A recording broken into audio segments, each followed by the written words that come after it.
आज हम लोगों को पढ़ना है हैलोएल्केनों की रासायनिक अभिक्रियाएं। तो हैलोएल्केनों की रासायनिक अभिक्रियाओं में सबसे पहले हम लोग पढ़ेंगे न्यूक्लियोफिलिक सब्स्टिट्यूशन रिएक्शन, नाभिक स्नेही प्रतिस्थापन अभिक्रिया। इसे हम लोग लिखते हैं SN1 टाइप। इसमें दो टाइप रिएक्शन होता है, SN1 और SN2।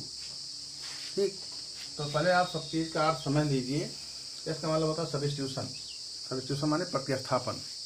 सब्स्टिट्यूशन माने प्रतिस्थापन, यानी मतलब न्यूक्लियोफिलिक। ठीक, और वन का मतलब है यूनिमॉलिक्यूलर। यूनिमॉलिक्यूलर मतलब होता है एक आणविक अभिक्रियाएं, एकाणुक अभिक्रियाएं। एकाणुक अभिक्रिया मतलब होता है ऐसी अभिक्रियाएं जिसमें अभिक्रिया की गति जो है, रेट ऑफ रिएक्शन जो है, वो किस पर डिपेंड करे? केवल एक अणु पर। अभिक्रिया में भले ही दो अणु दिखाई पड़े, लेकिन अभिक्रिया की जो गति है, रेट ऑफ रिएक्शन है, वो डिपेंड कितने पर करे? केवल एक पर।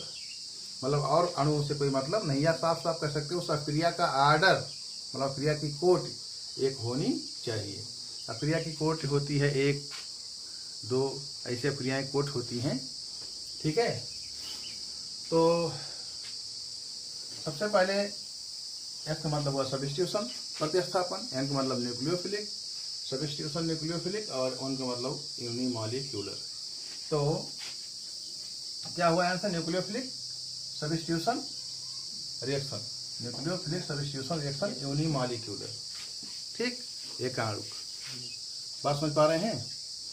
तो SN1 रिएक्शन के लिए इसमें बताया गया दो टाइप रिएक्शन है। जो आपका नाभिक स्नेही प्रतिस्थापन अभिक्रिया है, उसमें कई टाइप रिएक्शन है? दो टाइप के, SN1 और SN2। ठीक है, SN1 और SN2 दो टाइप के रिएक्शन है। तो हम लोग पहले पढ़ेंगे SN1। SN1 में दोनों ही रिएक्शन क्या है? न्यूक्लियोफिलिक सब्स्टिट्यूशन रिएक्शन है, नाभिक स्नेही प्रतिस्थापन अभिक्रियाएं हैं, लेकिन दोनों में कुछ डिफरेंस है। ठीक, डिफरेंस बताया गया इसमें कि ये न्यूक्लियोफिलिक सब्स्टिट्यूशन यूनिमॉलिक्यूलर रिएक्शन है, जिसमें एक आणविक अभिक्रिया है। इसमें अभिक्रिया का रेट ऑफ रिएक्शन किस पर निर्भर करेगा? केवल एक अणु पर। ठीक, और इसमें जो न्यूक्लियोफिलिक का अटैक होता है, वो न्यूक्लियोफिलिक कैसा होता है? वो थोड़ा उसकी क्रियाशीलता कम होती है। इसमें जो न्यूक्लियोफिलिक होता है वो प्रबल होता है, स्ट्रांग। इसमें क्या होता है? वीक। क्या होता है? इसमें जो न्यूक्लियोफाइल आएगा, न्यूक्लियोफाइल माने यानी माइनस, वो क्या होगा? वीक होगा। क्या होगा?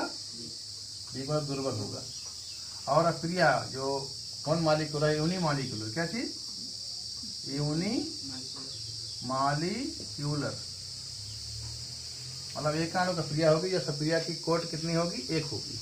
अभिक्रिया की कोट कैसे निकालते हैं? किसी अभिक्रिया में जो भाग लेने वाले अभिकारक अणु हैं, ठीक है, किसी अभिक्रिया में भाग लेने वाले अभिकारक अणुओं की सांद्रता पदों की घातों का योग। जैसे मैं लिख दूं, एक रिएक्शन है A + B, या हम अभी यहाँ पर नहीं लगा रहे हैं, केवल A + B बराबर दे रहे हैं प्रोडक्ट। क्या चीज? प्रोडक्ट।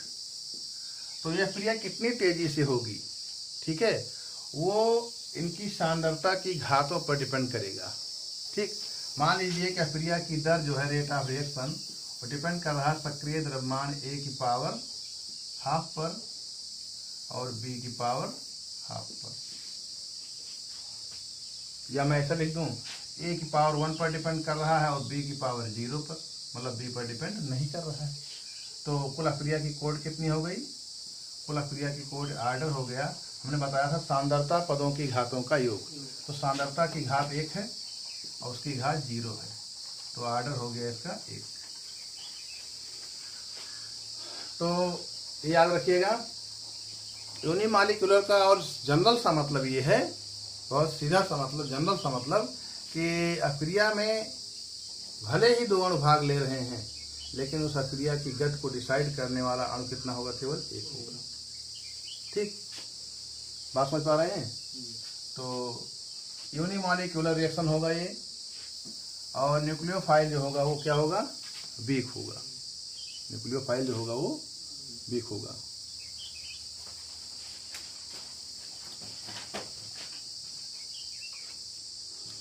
और दूसरी बात, जो हमारा हेलो एल्केन आ रहा है, ठीक, उसमें वो ऑप्टिकल एक्टिव होना चाहिए, प्रकाश सक्रिय होना चाहिए। क्या होना चाहिए? जो हेलो एल्केन आ रहा है आर एक्स, वो ऑप्टिकल क्या होना चाहिए? ऑप्टिकल एक्टिव मतलब प्रकाश सक्रिय होना चाहिए। और प्रकाश सक्रिय होने की शर्त है बच्चों की, आपको बताया गया 11th क्लास में प्रकाशी समावेशता, युवा अणु क्रियल अणु होना चाहिए। क्रियल अणु की शर्त है कि कार्बन से जुड़े हुए चारों परमाणु या समूह भिन्न भिन्न होने चाहिए, मतलब वो कार्बन असम्मित कार्बन होना चाहिए। ठीक, तो असम्मित कार्बन के लिए जैसे एक समूह में लगा दिया H, एक हमने लगा दिया R, एक हमने लगा दिया R' और एक लगा दिया हमने X।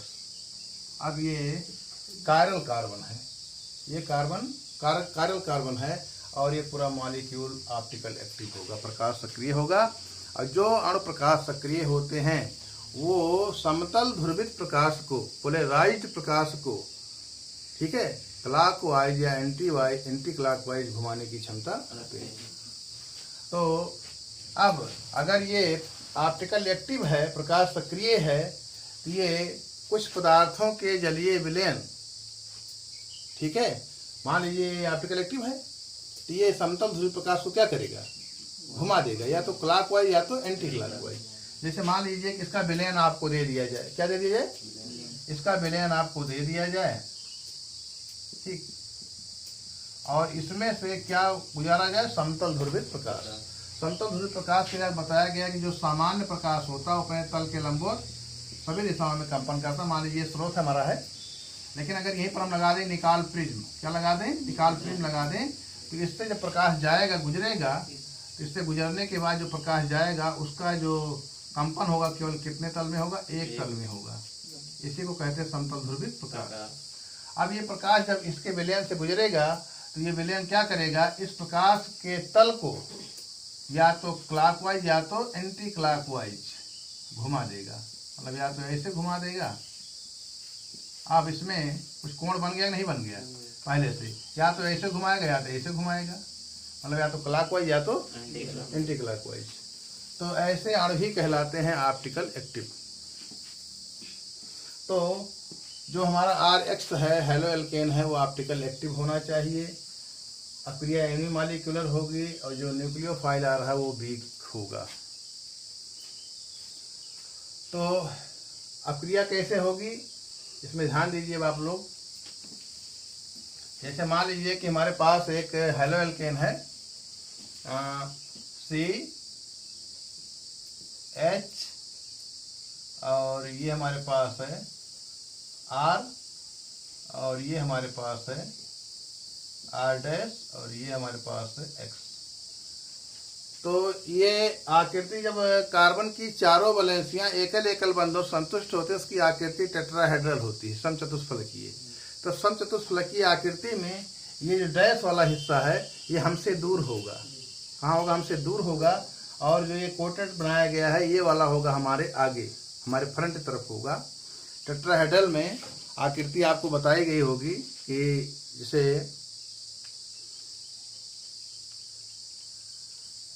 ये आपका हो गया, एक सिरा इधर होगा, ठीक, तो ये सिरा हमसे दूर है, ये क्या होगा? R होगा, और जो हमारी तरफ होगा वो R' है, ठीक, और बाकी ये आपका हो जाएगा। बाकी यहाँ बीच में कार्बन होगा, मतलब ऐसे होगा ना, ये पंखे की तरह ऐसे, समझ पा रहे नहीं?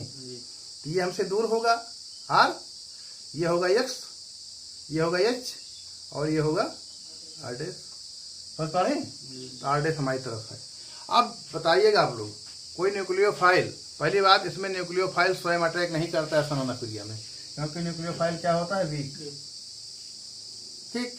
लेकिन जब वो जोड़ने के लिए आएगा, पहले हम इसमें क्या करेंगे? पहले इसमें कार्बोकैटायन का निर्माण होगा। किसका निर्माण होगा? कार्बोकैटायन निर्माण होगा, तब जो है न्यूक्लियोफाइल अपने आप अटैक होगा। तो अटैकिंग दो प्रकार हो सकती है, या तो ऊपर से या तो नीचे से, क्योंकि कार्बन यही तो है, कार्बन यहीं पर तो है। तो न्यूक्लियोफाइल कहाँ से आ सकता है? ना नीचे से या तो ऊपर से। कंडीशन समझ गए हैं। तो इसमें एक चीज़ और याद रखिएगा, इसमें जो हमारा विलायक है वो प्रोटिक विलायक, प्रोटिक जो है, और पोलर प्रोटिक विलायक होना चाहिए, उसी को उपस्थित में क्रिया होगी। कैसा होगा? पोलर प्रोटिक मतलब उसमें प्रोटॉन होना चाहिए, सॉल्वेंट होना चाहिए। जैसे कि H2O में आप लोग जानते हैं O H ऋणायन धनायन और डेल्टा धनायन, तो ये प्रोटॉन नहीं है ये। तो हमारा जो विलायक है वो पोलर प्रोटिक सॉल्वेंट होना चाहिए, जबकि SN2 जो रिएक्शन होगा उसमें पोलर तो होगा लेकिन अप्रोटिक सॉल्वेंट होगा, उसमें न्यूक्लियोफाइल वीक नहीं स्ट्रांग होगा, वो यूनिमॉलिक्यूलर नहीं बाई मॉलिक्यूलर रिएक्शन होगा, उसमें 2 अणु भाग लेंगे। और तो इतनी सारी बातें आप लोग समझ गए हैं कि SN1 रिएक्शन देने की शर्तें हैं ये सब, कि वो न्यूक्लियोफाइल वीक होना चाहिए, यूनिमॉलिक्यूलर रिएक्शन होगा, और जो हैलोएल्केन है वो ऑप्टिकल एक्टिव होना चाहिए, और ये रिएक्शन होने के लिए पोलर प्रोटिक सॉल्वेंट की उपस्थिति अनिवार्य है। ठीक, तो जैसे सबसे पहले ये हमारे पास हैलोएल्केन है, जिसमें बताया गया कि ये वाला सिरा हमसे दूर है, ये वाला सिरा हमारे पास है, ये हाइड्रोजन है, ये आपका हैलोजन है।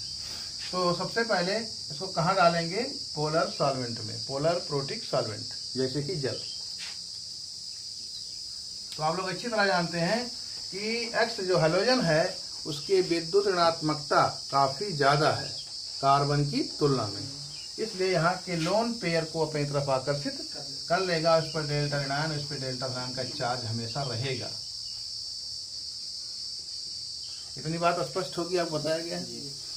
अब जल जो आएगा, जल क्या करेगा? इस जो बंध यहाँ पर, ये बंध पहले ही वीक है। क्यों वीक है? क्योंकि जो यहाँ के इलेक्ट्रॉन था शेड वो एक तरफ झुका हुआ है, बीच में नहीं है, इसलिए बंध पहले दुर्बल है। जल क्या करेगा? प्रोटिक सॉल्वेंट है, वो क्या करेगा? वो इस बंध को इस बंध को क्या कर देगा? ब्रेक कर देगा, और हमारे पास निर्माण हो जाएगा किसका? कार्बोकैटायन का। आप लोग कहते हैं कार्ब धनायन, क्या कहते हैं? बन जाए CH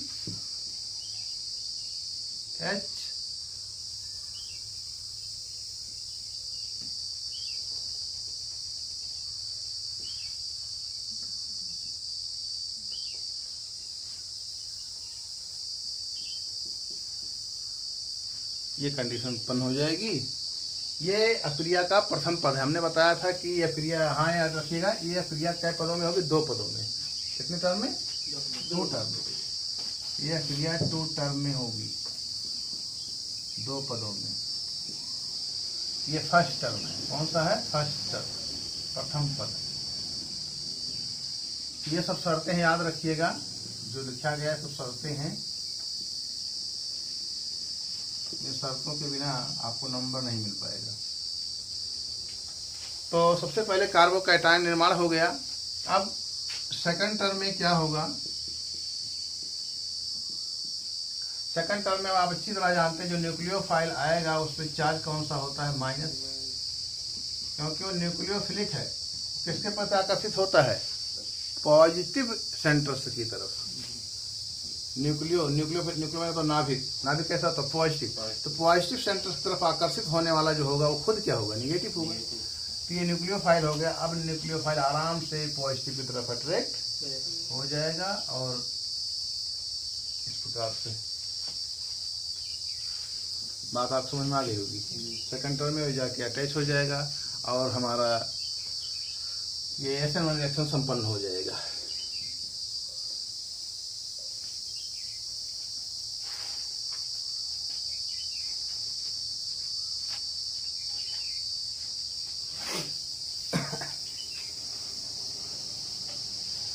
और एक बात ध्यान रखिएगा, खास बात, जो पहला चरण होता है ये स्लो होता है। क्या होता है? स्लो, मतलब कि ये क्रिया धीरे धीरे होती है। क्यों? क्योंकि जल की उपस्थिति में इसका जो है कार्बोकैटायन में चेंज होना, यह क्रिया कैसी है? धीरे धीरे होगा। क्या होगा? इस बंध को ब्रेक करेगा, इसमें टाइम लगेगा, थोड़ा सा ब्रेक करने में थोड़ा टाइम लगेगा, तो क्रिया धीरे धीरे होगी। और जैसे ये प्लस बनेगा वैसे ये प्लस माइनस में क्या होता है, आकर्षण, और वो रिएक्शन फास्ट हो जाएगा। तो ये रिएक्शन क्या होगा, सेकंड वाला, ये रिएक्शन होगा फास्ट। ये 2-3 चीज दिमाग में रखिएगा। और इस अक्रिया की दर किस पर डिपेंड करती है, फास्ट टर्न पर कि स्लो टर्न पर। हमेशा अक्रिया की दर स्लो टर्न पर डिपेंड करती है, याद रखिएगा। किस पर? हाँ, तो अक्रिया की जो दर होती है वो धीमे वाले पद पर निर्भर करती है। तो अक्रिया की गति, रेट ऑफ रिएक्शन कौन डिसाइड करेगा, फर्स्ट टर्न। कौन सा? First turn.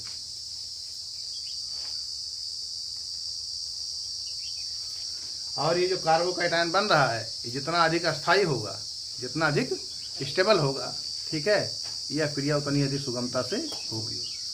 आपको बताया गया है कि एक अंश कार्बोकैटायन से ज़्यादा अस्थायी होता है, 2 अंश से ज़्यादा 3 अंश। बात समझ पा रहे हैं? यहाँ पर देखिए एक एल्किल ग्रुप ये है, एक एल्किल ग्रुप ये है, तो निश्चित है कि धनाभिषिक्त कार्बन 2 एल्किल ग्रुप अटैच है, तो एक निश्चित है कि कम से कम कितना, 2 अंश तो है ही। ठीक, अभी यहाँ पर ये चेंज हो जाए, ये भी आर हो जाए, तो कितना हो जाएगा, 3 अंश। तो ये जितना ज़्यादा स्टेबल होगा, ये जितना ज़्यादा स्टेबल होगा, ठीक, आपको बताया गया होगा, एक अंश से ज़्यादा अस्थायी 2 अंश, 2 अंश से ज़्यादा अस्थायी 3 अंश। ठीक, जो कार्बोकैटायन बन रहा है वो जितना अधिक स्टेबल होगा, ठीक, अक्रिया उतनी सरलता से संपन्न होगी। बात समझ पा गए हैं? इसका मतलब सबसे तेज अक्रिया, अगर आप है सबसे तेज अक्रिया कौन देगा, 3 अंश। उससे धीमा 2, उससे धीमा 1 अंश। याद रखिएगा। अब हमारे पास एक अक्रिया है, उसको भी देख लीजिए।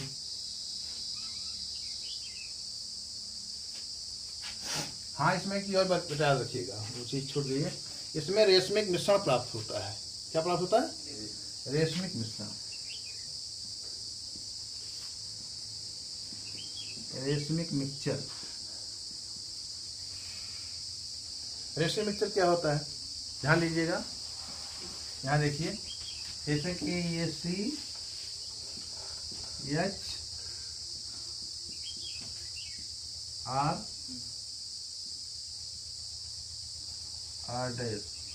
और ये X, मतलब एक बिल्कुल सेम मिलेगा जैसे हमारी संरचना थी, यही थी ना।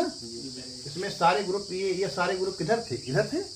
देखो ये सारे ग्रुप क्या है, इधर है, नहीं है, एक सेम मिलेगा। केवल यहाँ पर केवल यहाँ आप आकर के न्यूक्लियोफाइल अटैच हो जाएगा। दूसरा सेम इसी प्रकार दूसरा मिलेगा हमारे पास C, लेकिन इन्वर्जन हो जाएगा।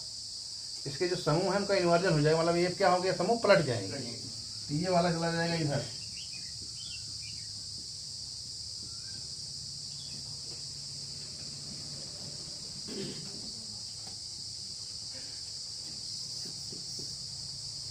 इन दोनों का मिश्रण मिलेगा। और ये दोनों होते हैं एक दूसरे के प्रतिबिंब रूप। क्या होते हैं? प्रतिबिंब रूप होते हैं। प्रतिबिंब मतलब समझ रहे पा है?